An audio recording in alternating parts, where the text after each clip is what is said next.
আসসালামু আলাইকুম বন্ধুরা, কেমন আছেন সবাই? আশা করি নিশ্চয়ই ভালো আছেন। এতদিন যাবৎ আমরা বাংলাদেশের বিভিন্ন জায়গায় বিভিন্ন পাড়ার গল্প শুনেছি বা পাড়ার চিত্র দেখেছি। সেটা হতে পারে বাংলাদেশের অন্যতম বৃহত্তম একটি জায়গা, সেটা হচ্ছে দৌলতদিয়া গলন্দঘাট, দৌলতদিয়া পাড়া। আরও এরকম অনেক অসংখ্য পাড়া আছে যেগুলো আমরা গল্প শুনেছি বা আমরা এরকম ভিডিও অনেক দেখেছি। কিন্তু আজকে আমি আপনাদের সামনে যে বাস্তব চিত্র একটা তুলে ধরতে চলেছি বা যেই গল্পটা আমি বলতে চলেছি, সেটা হচ্ছে বর্তমানে বাংলাদেশ বৃহত্তম যেটা রাজধানী শহর ঢাকা শহর। ঢাকা সিটিতে যেটা দেখা যাচ্ছে সেটা হচ্ছে ঢাকা সিটির প্রাণকেন্দ্র বিভিন্ন স্থানে মোড়ে মোড়ে বা বিভিন্ন ওভারব্রিজ সংলগ্নে দেখা যাচ্ছে যে ভিজিটিং কার্ড, ছোট ছোট ভিজিটিং কার্ড আমরা অসংখ্য পরিমাণে দেখতে পারি বা লক্ষ্য করি। আমরা যখন রাস্তা দিয়ে যাতায়াত করি তখন দেখা যায় যে আমরা যদি গাড়ির মধ্যেও বসে থাকি সেক্ষেত্রেও দেখা যায় যে এরকম কিছু লোক অথবা কিছু মহিলা তারা কিন্তু আমাদেরকে দেখা যায় জানালা দিয়ে ভিজিটিং কার্ড নিক্ষেপ করতেছে।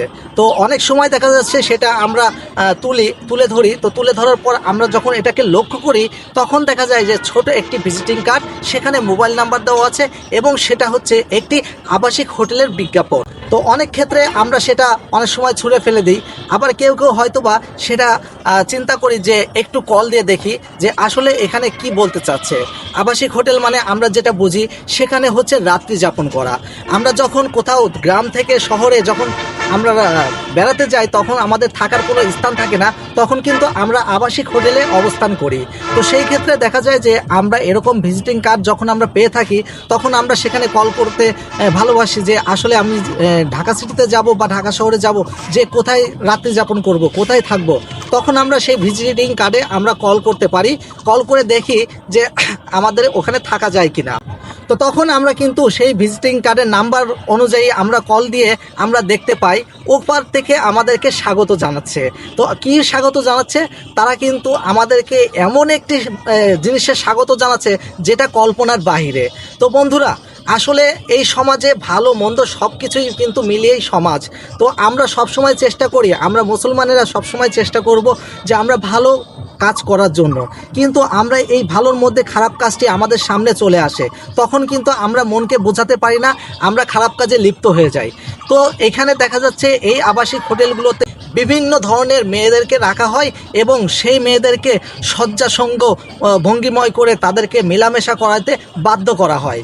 তো এইখানে আমরা টাকা দেখা যাচ্ছে আমরা কিভাবে সেভ করব, সেখানে আমরা দেখা যাচ্ছে ওই ধরনের ভিজিটিং কার্ড অনুযায়ী আবাসিক হোটেলে আমরা থাকতে যেয়ে দেখা যাচ্ছে আমাদের আরও পকেট থেকে বিভিন্ন প্রকার টাকা খইয়ে ফেলি। তো বন্ধুরা, আজকে থেকে আমাদেরকে সাবধানতা অবলম্বন করতে হবে। ঢাকা সিটিতে আমরা যখনই আমরা যাতায়াত করব তখন কিন্তু আমরা বিশেষ করে লক্ষ্য করব যে এরকম ধরনের যদি কোনো প্রকার ভিজিটিং কার্ড আমাদের সামনে চলে আসে তাহলে সেই ভিজিটিং কার্ডটি আমরা ছিঁড়ে ফেলবো, অতএব সেই ভিজিটিং কার্ডটি আমরা ফেলে দেব, যাতে কোনো প্রকার সেই ভিজিটিংয়ের নাম্বারে আমরা কল না দিই। এবং সেই ভিজিটিং নাম্বারে যদি আপনি কখনো কল দেন তাহলে অবশ্যই আপনি ক্ষতিগ্রস্ত হবেন এবং বিপদের সম্মুখীন হতে পারেন। তো এখানে অনেক সময় আরও কিছু দেখা যায় যে আমরা ওই ভিজিটিং কার্ড অনুযায়ী যদি কল করে আমরা তাদের প্রবণতায় যদি পড়ি, আমরা সেখানে গেলাম, হয়তোবা দামাদামিতে বা কোনো কিছুতে যদি তাদের সাথে মিলে না যায় তখন সেই ক্ষেত্রে তারা আমাদেরকে দেখা যাচ্ছে ঠ্যাক দিতে পারে বা ছিনতাইয়ের কবলেতেও পড়তে পারি। এরকমভাবে অনেক ক্ষতিগ্রস্ত আমরা সম্মুখীন হতে পারি। তো বন্ধুরা, আপনাদের কাছে এই সাজেস্টটাই আমার ছিল। তো সকলেই ভালো থাকবেন। যদি আমার ভিডিওটি ভালো লেগে থাকে তবে অবশ্যই আমার চ্যানেলটি সাবস্ক্রাইব করবেন এবং সবসময় আমাদের এই চ্যানেলের সঙ্গেই থাকবেন। আবার নতুন কোনো টিপস নিয়ে আপনাদের সামনে উপস্থিত হব। সেই পর্যন্ত ভালো থাকবেন, সুস্থ থাকবেন। ধন্যবাদ সবাইকে। আসসালামু আলাইকুম ওয়া রাহমাতুল্লাহ।